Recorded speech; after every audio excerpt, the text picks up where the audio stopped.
Namaste and what's up friends. Today I'm going to demonstrate 10 different sas or do. Now let's catch all the shrutis of sa or do. I mean the all microtones of sa or si. The sa or si have to travel 10 different microtones to reach up to C sharp or D.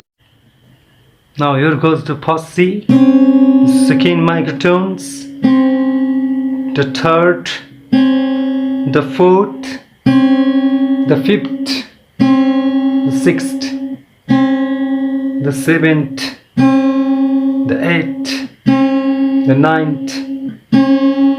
Now here comes the sitar.